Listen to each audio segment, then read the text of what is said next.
क्या आपने कभी सुना है ऐसी देवी के बारे में जिनका जन्म मूर्ति से नहीं बल्कि दुनिया के पाप, मैल और आसुरी शक्तियों के खिलाफ एक चेतना से हुआ? एक ऐसी शक्ति जो सिंह नहीं बकरे पर सवारी करती है। एक ऐसी देवी जो काम, क्रोध, लोभ, मोह और तंत्र मंत्र जैसे कलयुगी विकारों को बोतल में भरकर अपने भक्तों को सुरक्षा देती है। तो आइए हम आपको लिए चलते हैं एक ऐसी आध्यात्मिक यात्रा पर जहां आपको मिलेगा मेलडी माता का वो रूप जिसे जानना हर किसी के बस की बात नहीं।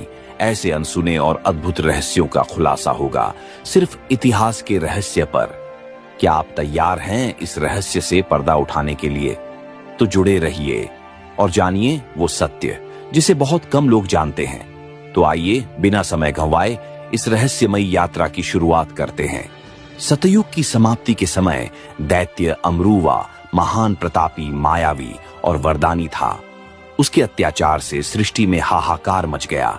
देवताओं के साथ महासंग्राम हुआ। देवता पराजित हो गए। उन्होंने महाशक्ति की स्तुति की। आदिशक्ति जगदम्बा सिंह वाहिनी दुर्गा प्रकट हुई और उन्होंने 9 रूप धारण किया। उनके साथ 10 महाविद्या और अन्य सभी शक्तियां प्रकट हुई। दैत्यों के साथ पुनः महासंग्राम छिड़ गया। 5000 वर्ष तक लगातार युद्ध हुआ। दैत्य अमरूवा के प्राण संकट में देख युद्ध छोड़कर भागा। राह में देखता है कि किसी मृत गऊ के देह का पिंजर पड़ा है। उसे लगा कि इस पिंजर में शरण लूं तो ये देव देवी नजदीक न आएंगे। अमरूवा उस पिंजर में समा गया। देवी शक्तियां पीछा करते वहां पर आईं। देखा शत्रु गौ के पिंजर में जा घुसा है। सभी ठिठक कर वहीं खड़ी हो गईं। मृत गौ का पिंजर अशुद्ध माना जाता है। इस अशुद्ध पिंजर से दैत्य को निकालना, वह भी पिंजर में घुसकर असंभव है।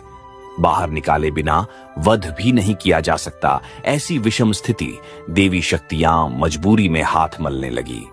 हथेली पर हथेली की रगड़ से ऊर्जा उत्पन्न हुई और मैल के रूप में बाहर आई। श्री उमा देवी ने युक्ति लगाया और सारे मैल को एकत्र कर मूर्ति का रूप दिया। सभी देवी और देव मिलकर आदिशक्ति की स्तुति करने लगे। तत्काल उस मूर्ति से आदिशक्ति स्वयं हाथ में खंजर ले 5 वर्ष की कन्या के रूप में प्रकट हो गई और पूछा, हे माताओं, मुझे बताओ क्यों मेरा आवाहन किया? देवियों ने सारी व्यथा कह सुनाई और सारा माजरा समझकर देवियों की इच्छा के अनुरूप वह कन्या गौ के पिंजर प्रवेश कर गई। यह देख आश्चर्यचकित हो दैत्य अमरूवा बाहर भागा और सायला सरोवर में जाकर कीधे के रूप में छिप गया।